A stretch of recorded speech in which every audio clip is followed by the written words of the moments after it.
name is Vinayak Sinha.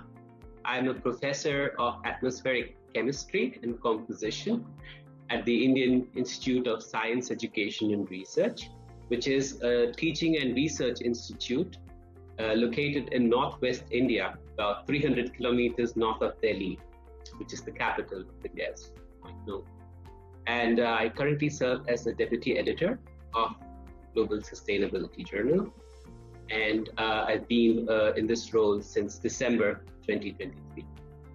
At the moment, my research group is really focused on developing evidence-based strategies to promote sustainability with the environment, in particular for the region that we live in, that is South Asia, but more specifically India.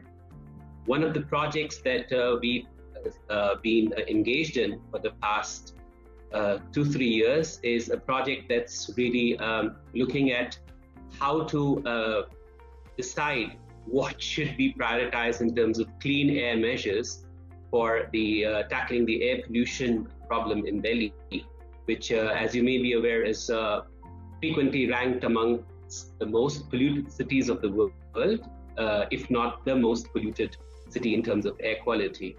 And so we really are trying to approach this issue not just from a natural science perspective, but also after getting insights based on primary data and observations. So we have a super site that we set up there, which does measurements, and then which can inform us on, let's say, what's happening chemically and meteorologically in the air. Then we have back and forth between different stakeholders, the city, who are involved in the planning, and give them these insights, and then sort of will rely on other partners to translate this into measures that can actually lead to a difference and improvement in the air quality. So that, in short, in a nutshell, is one of the things. Otherwise, as a scientist, as an academician, I have the privilege of being on several scientific communities, international bodies like the World Meteorological Organization's Environmental Pollution and Atmospheric Chemistry Community, and the Commission on Atmospheric Chemistry and Global Air Pollution.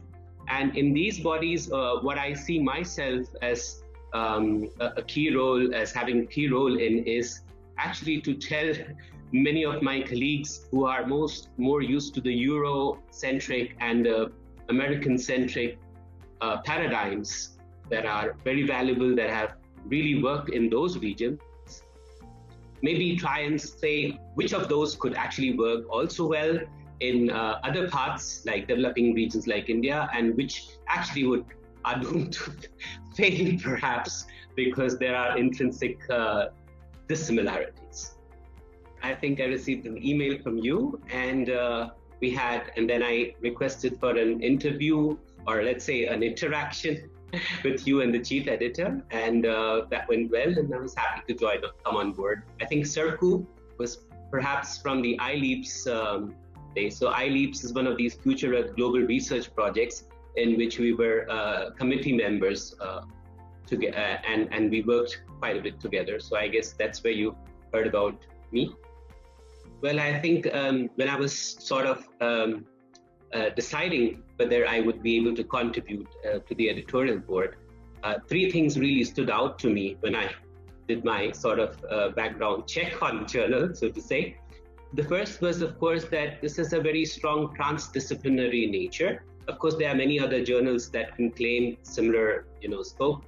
But for me personally, being more of a natural science academician, I saw an opportunity to really hang out and talk to and get out of my comfort zone in interacting with experts, leading experts of the world in humanities and social sciences. And I mean, this actually was sort of attractive for me at an intellectual level.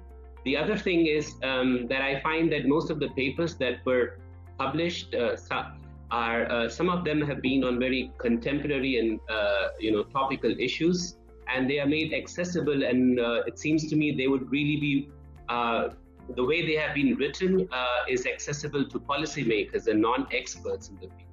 So this is again another USP that I thought was really nice.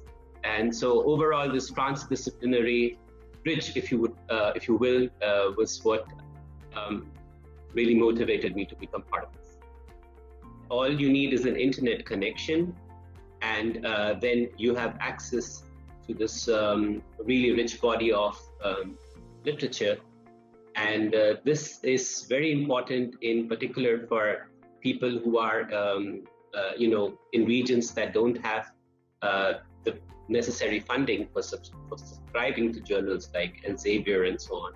So that is definitely a big plus point. And I would also like to mention that one of the queries I had, which I was happy to see, that our journal Global Sustainability does make it possible for people who have serious barriers in terms of paying for the open access fees, that they can overcome these limitations.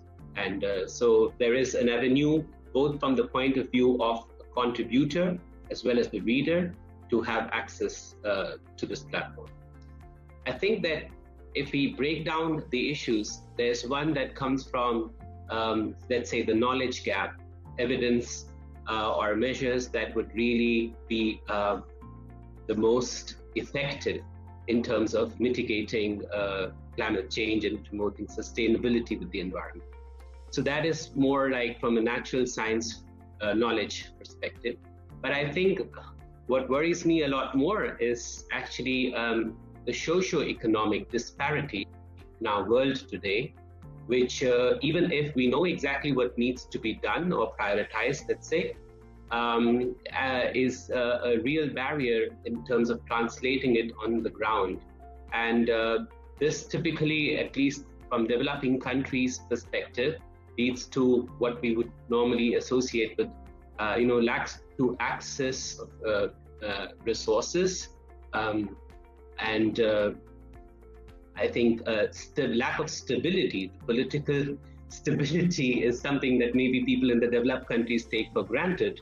But this is something that a lot of the countries around the world have to basically then war their basic needs. When that's compromised, then of course only at best, if efforts are still being made, they'll always typically end up being fragmented approaches. So I think it's really these dual the dual challenges, this nature, that I see as the biggest things we need to overcome together